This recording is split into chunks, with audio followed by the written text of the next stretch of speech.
2025 में बहुत सारे लोगों को डर है कि क्या उनको आईटी में जॉब मिलेगी कि नहीं मिलेगी। बहुत सारे फ्रेशर्स या बहुत सारे एक्सपीरियंस लोग मेरे से डिस्कशन करते हैं कि सर क्या 2025 के अंदर हम प्लेस हो जाएंगे। ठीक है, फ्रेशर्स को तो कुछ ज्यादा ही डर लग रहा है एआई के साथ। तो मैं आपको इस वीडियो का मेरा मोटिव यही है कि बहुत सारे ऐसे फ्रेशर्स हैं जो जॉबलेस हैं, जिनको पर्टिकुलर ये लगता है कि 2025 में कैसे जॉब मिल जाए। बहुत सारे एक्सपीरियंस पर्सन भी हैं जो पर्टिकुलर जॉबलेस हैं, उनको भी लगता है कि हम ऐसा क्या करें कि 2025 में हमें जॉब मिल जाए। तो मैं भी आप सभी से यही एक्सपेक्ट करता हूं कि देखो, कुछ चीजें आपको पर्टिकुलर सिखाने के लिए भी होती हैं, कुछ चीजों में जो चेंजेस होते हैं उनको आपको ऑप्ट करना पड़ेगा, तभी आपको जॉब मिलेगी। अब इसमें कुछ लोगों को बुरा भी लग सकता है कि मैं इस वीडियो के अंदर कुछ हकीकत चीजें भी बताना चाह रहा हूं और इससे कुछ लोग इंस्पायर भी हो सकते हैं। तो देखो, सबसे पहले मैं आपको क्लेरिफाई करना चाहता हूं कि यदि आपको 2025 के अंदर जॉब गेट करनी है तो सबसे पहले तो जो आउटडेटेड प्रोफाइल है पहले आप उनको छोड़ दीजिए। ठीक है, ऐसा नहीं है कि आप स्टार्टिंग से जिस प्रोफाइल पे हैं आपको उसी प्रोफाइल में जॉब मिलेगी, इसके लिए आप वेट कर रहे हैं, चाहे वो आपको साल भर हो गया, 2 साल भी हो गया, तब भी आपको लगता है कि नहीं मुझे इसी प्रोफाइल में जॉब चाहिए, मैं तो कंप्रोमाइज ही नहीं करूंगा। ठीक है, मतलब फॉर एग्जांपल मैं एक जावा डेवलपर्स को लेकर बात करता हूँ कि यदि आपको जावा का एक्सपीरियंस है, आपको ऐसा लगता है कि बस मुझे जावा में ही जॉब चाहिए, बाकी टेक्नोलॉजी में मुझे जॉब नहीं चाहिए क्योंकि मुझे फिर से सीखना पड़ेगा, नया सीखना पड़ेगा मेरे को, मैं अपने प्रोफाइल को क्यों चेंज करूँ। ये पर्टिकुलर माइंड सेटअप यदि आपके दिमाग में है तो पहले आप इसको हटा दीजिए। स्पेशली जो एक्सपीरियंस प्रोफाइल है उनके लिए बोलना चाह रहा हूँ और फ्रेशर्स को भी बोलना चाह रहा हूँ कि कुछ फ्रेशर्स वाले भी हैं कि जिनको लगता है कि मैं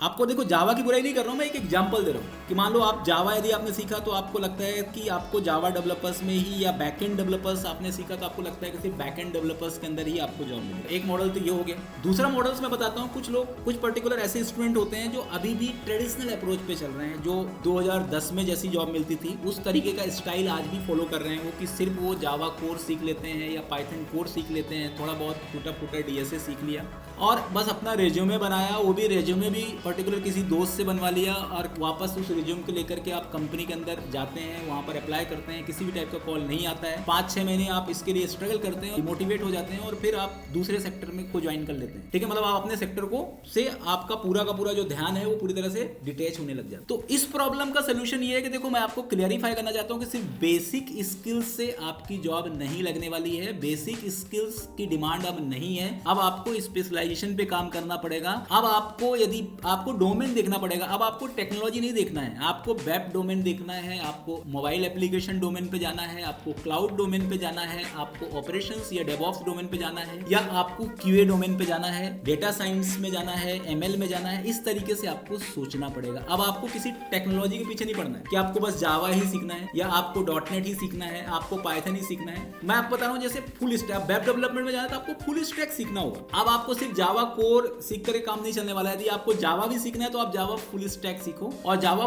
फुल स्टैक के अंदर आपको जावा प्रोग्रामिंग लैंग्वेज ही सीखनी है। उसके बाद आपको जावा के अंदर के जो फ्रेमवर्क्स हैं, जैसे अभी स्प्रिंग बूट हो गया, जेपीओ हो गया, माइक्रो सर्विसेज हो गया, इसके बाद आपको फ्रंट एंड टेक्नोलॉजी जैसे रिएक्ट जेएस या एंगुलर जेएस, रिएक्ट और एंगुलर बोल रहा हूं मैं, दोनों नहीं बोल रहा हूं। ठीक है, इसके बाद आपको डेटाबेस में NoSQL और SQL बेस्ड डेटाबेस, इवन अब इसके बाद आपको थोड़ा सा क्लाउड भी सीखना होगा। मैं आपको पूरा AWS पढ़ने के लिए नहीं बोल रहा हूं, मैं आपको बस इतना बोलना चाह रहा हूं कि AWS के अंदर आपको कम से कम डिप्लॉयमेंट पार्ट का नॉलेज हो, EC2 पता हो, लैम्डा पता हो, IAM पता हो। ठीक है, मतलब जो बेसिक चीजें हैं ना AWS की, वो चीजें आपको पता हो, गिट पता होना चाहिए, गिटहब पता होना चाहिए। ठीक है, मतलब आपको टूल्स का नॉलेज भी होना चाहिए। ठीक है, डेवऑप्स का एक बेसिक नॉलेज होना चाहिए। यदि आप ये सभी चीजें अपने रेज्यूमे के अंदर, अपने स्किल्स के अंदर यदि आपने रखा है, तभी आपको 2025 में जॉब मिलेगी। मतलब मेरा कहने का मतलब ये है कि आपको स्पेशलाइजेशन में जाना है। ओवरव्यू से आपका काम नहीं चलने वाला है। ओवरव्यू का जो एरा है ना वो फिनिश हो चुका है। अब आपको स्पेशलाइजेशन में जाने के बाद उसका प्रूफ भी होना चाहिए। ऐसा नहीं कि हमने सीख लिया, सीखने के बाद आपको प्रोजेक्ट बना करके उसको गिटहब प्लेटफॉर्म पे या बहुत सारे ओपन प्लेटफॉर्म है, आप AWS में भी जाके रख सकते हैं,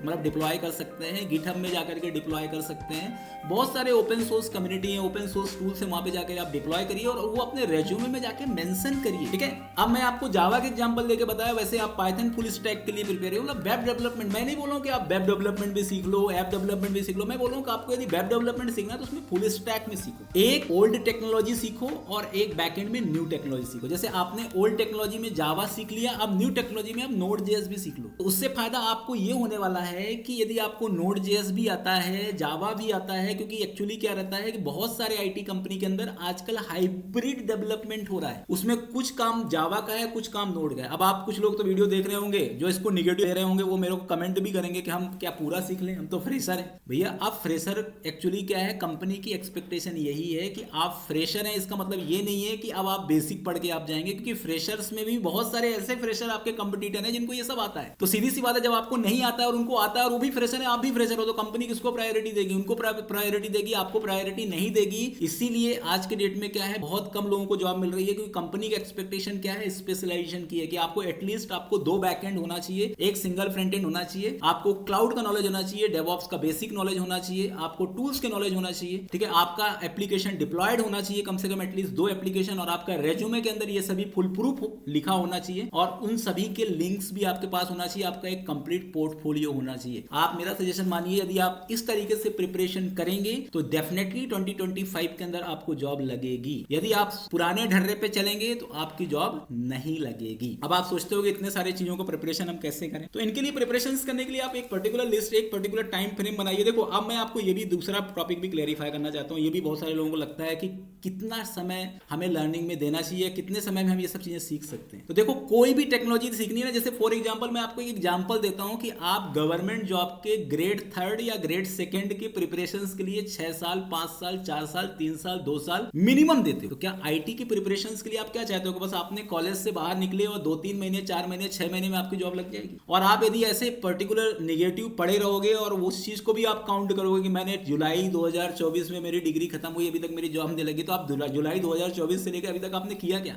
जुलाई 2024 से लेकर के आपने 2-3 महीने सिंसियरली पढ़ा, उसके बाद फिर से आपने नहीं पढ़ा, उसके बाद वो जीरो हो गया, फिर से आप पढ़े और फिर 2-3 महीने बाद फिर से आप नहीं पढ़े, फिर वो जीरो हो गए। तो आपके पास क्या होना चाहिए? कंटिन्यूटी होना चाहिए। आपके पास यदि कंटिन्यूटी है तभी आपकी जॉब लगेगी, तभी आपको चीजें मैनेज होगी। तो मैं आपको यही क्लैरिफाई करना चाहता हूं, बीच में यदि आपने गैप ले लिया तो वो फिर से जीरो हो गया। तो अपने आप को मत डिमोटिवेट करिए, आप अपने आप को मोटिवेट करिए, और जिस पैटर्न में मैंने आपको बताया उस पैटर्न को फॉलो करते हुए सीखिए। तो इसका जो समराइजेशन फॉर्मेट में आपको ये बताना चाह रहा हूं कि आप मल्टीपल टेक्नोलॉजीज या मल्टीपल स्किल्स मैनेज करिए। एक फ्रंट एंड, 2 बैक एंड, एक मॉडर्न बैक एंड और एक ओल्ड बैक एंड, 2 डेटाबेस, एक सिक्वल बेस्ड डेटाबेस, एक नो सिक्वल डेटाबेस, डेवऑप्स का ओवरव्यू आपको आना चाहिए, गिटहब आना चाहिए, मतलब वर्जन कंट्रोल सिस्टम आपको आना चाहिए, डिप्लॉयमेंट पार्ट आना चाहिए, आपका प्रोजेक्ट का पोर्टफोलियो प्रिपेयर होना चाहिए और आपका रेज्यूमे में ये सब चीजें मेंशन होनी चाहिए, तब आपकी जॉब लगेगी। आप इस चीज को नोट कर लीजिए। Okay, thank you.